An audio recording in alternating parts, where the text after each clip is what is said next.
All right, welcome back to the Christmas Invitational, boys and girls, ladies and gentlemen. We are in game number 1 in this fresh best of 3, and I know some of you guys want to see Vortex versus Namshar, but apparently the admins of this tournament didn't quite have that under wraps. So I apologize, but we still bring you another match rather than sitting here on our thumbs for another hour. So without further ado, spawning the top left corner of the map, it is the blue Protoss, known as Nara. And his opponent in the upper right. We just saw him take a vicious beating from Vortex. Can he recover? It is Aqueron.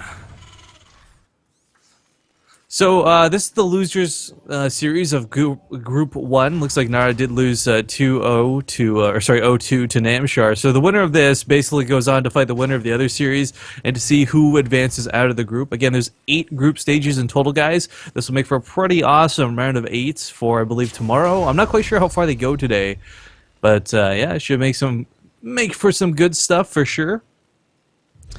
Now, Nara being Protoss on a map like Alter Seam actually has a lot of things going for him. Again, it's a massively large map to the point where it's almost insane. And I reiterate from the previous game, 20 freaking bases. Now, why am I saying that Nara's got something good for him? Is it a race complaint? Is it a balance? Why? No, it's neither of the two. It's just the warp and mechanic on this map is fantastic for traversing this huge, enormous map. I mean, for a Terran player to rally Marines across the map, I guess if you got a long, consistent line that is constantly reinforcing, that's not an issue, but you know, it's still a long way to walk one way or another. If you get instant warp-ins, you're going to find yourself in a lot better of a situation. And yeah, we'll see what happens. Comes up here and does scout that, or he should scout that second Rax, Nara that is. There's not a lot to really stop him, of course. Let's try to keep an eye on his vision. Scouting the second Rax is actually going to be kind of big, because whether Aqueron's going to go for Reapers, whether he's going to go for a Marine push or something insane really early, it's the difference of Nara knowing whether he needs to chrono the Mothership Core out or just get it out in due time. And looks like, okay, he does scout it, just barely. For a moment there, I thought he was going to leave the base without seeing it. So second Rax this early is not exactly the most alarming thing in the universe. Ever since the Oracle got that speed change, it's been a lot more prevalent in this matchup, and you actually see a lot of Terran players either A, trying to put on a ton of aggression early on with something like this extra Rax, or you end up getting 3 quickly just to get the Marine production to expand. Because if you go for an expand first, typically the Oracle hits at a timing where you don't have the Marine count capable to defend against it. Now that probe did get out of the base. I don't think Nara's thinking about putting a proxy down, although proxy stargates are incredibly common in this matchup. But looks like it's just going to be a lot of Reaper pressure for the time being. And for now, that's actually fine. He's got to find his opponent first, though, which is actually kind of critical. An expansion being favored over top of the Warp Tech or a Stalker, but with the Mothership Core coming out, that Reaper will arrive at the base just in time to get shut down. Really not a lot that can get done. Now, if he keeps producing Reapers, that's what I'm going to be quite curious about. Going up to 4 in total. Typically 5 is where you see versus Protoss if you want to be really aggressive underneath a Mothership Core, so 4 for the time being. And there's number 5, okay. I wasn't sure if he was going to go for that or not. Command Center coming down in base 2, so it's not like this is an all-in ploy, it's just 2 Raxes with a lot of pressure. The idea behind this is like, a Stalker can drive off 1, no problem. Dealing with 2 becomes problematic. Ooh, even denies the Twilight Council. Or sorry, wait, is it Twilight? Yeah, Twilight Council. I'm thinking Templar Archive. I was trying to mix that up. But yeah, denies the Twilight Council. Doesn't go to go down. So Blink's going to be delayed off this. Charge is going to be delayed off this. Whatever tech path Nara wanted to take, a little bit denied to him.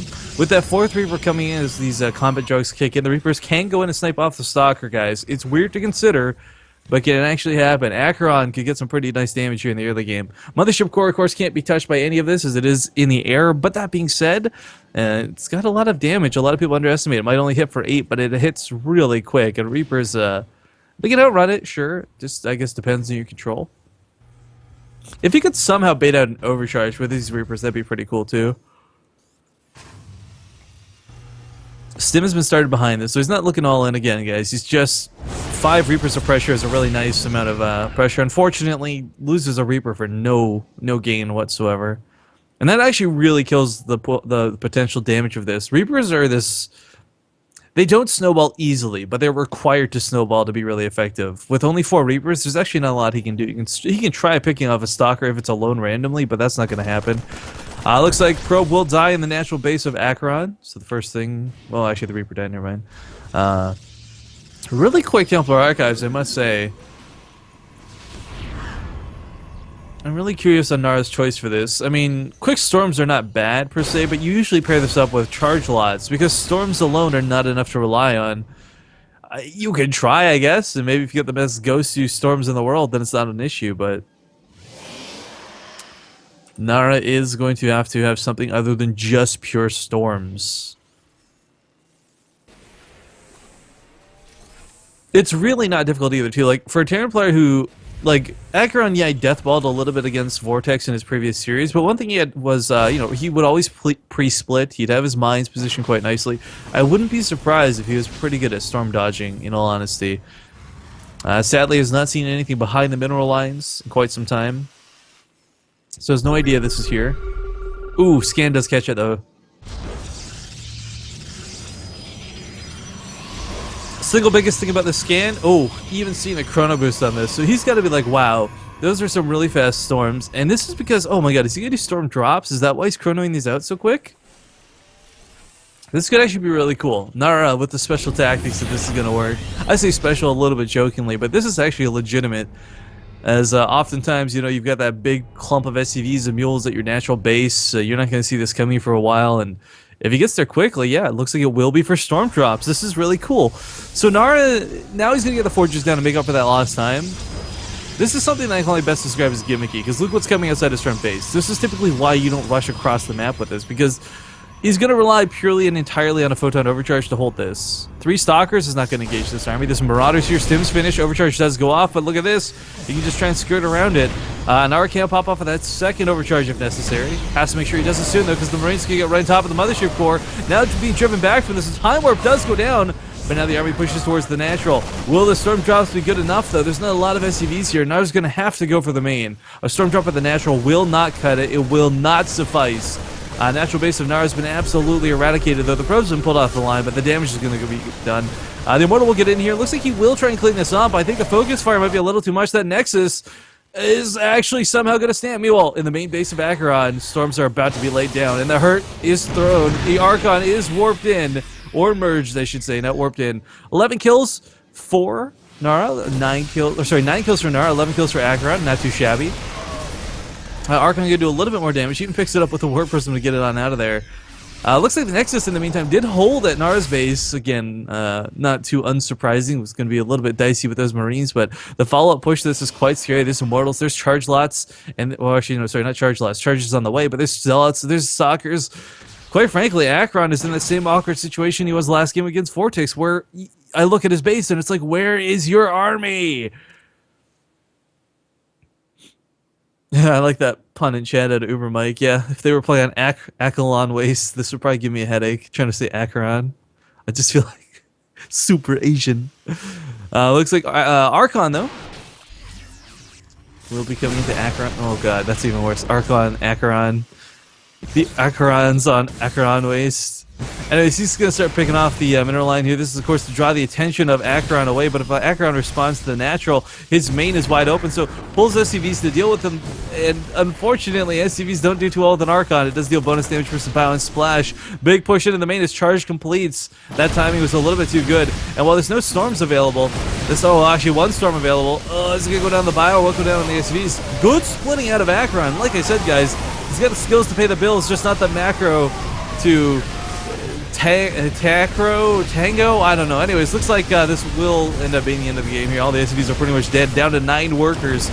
Immortal's still standing. The Archon's going to deal with the bio. This might drive Nara back ever so slightly, but every single SCV at the Natural's been killed. Most of the ones in the main are dead. There's like a mule that's not even mining. Aqueron missed the mineral patch. Oh god, do I know that feeling. 4 workers in total.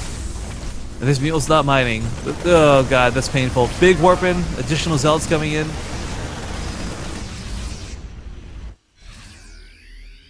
I actually like that he picked them up. It's actually kind of a neat move. Meanwhile, back at home, Nara's taking a 3rd base. He's putting down additional gateways. He's chronoing out the upgrades. This is his game. He's on 1-1. Aqueron finds himself without upgrades again in another matchup. And, you know, TVP, upgrades are way more important than TVZ, in my opinion. The fact that he's still naked has, well, I mean, it has no effect on the game. He's lost this. There's no army value available. There's no SCVs. Marines going to try and rush in against this. Kills the Warp Prism, but again, the national base has been gutted. Mules are great, but if, yeah. Really unfortunate for Aqueron. It really, it's the upgrades that come into this game more than anything else. It's not that there's a supply difference. It's not that it's 53 workers to 6. Well, 9 now, sorry. But it's most importantly these upgrades. Once 2-2 is finished, that bio is not going to touch any sort of zealots that come across. Now, Nara does have to be careful, though. He's going to win this game as long as he doesn't do some mega throw, and one thing he has to be careful of, well, I take careful back. He's suddenly warped in this massive army out of nowhere. Backing up, though, waiting for Storms to get in the front lines might be a little bit better than this engagement, but looks like charge lots are still going to be pretty darn good. The Immortal's going to be a little bit too scary for the Marauders to dance with, and 3 Storms. Aqueron, let's see how good you can dance.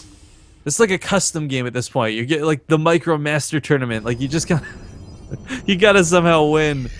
But even at the top of the ramp here, even with some pre-spreading and bunkers coming down, I feel it's all for naught. It might be a little too late at this point. Chargeless on the front lines.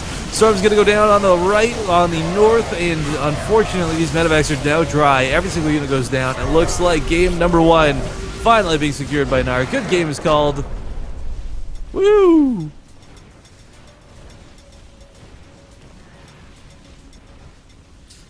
Alright, so again, I gotta say Aqueron, not to be overly critical of him, but it seems like he plays a little too liberal with his army, a little too fast and loose, if you will.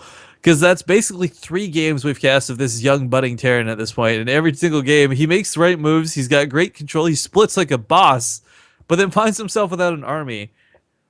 And it's not because his macro is slipping, he just has no army behind anything. Gives it all away, one big blowout, and of course this Terran, you're not supposed to play in a death ball style, so we'll see if we can fix this here in the next game. Game number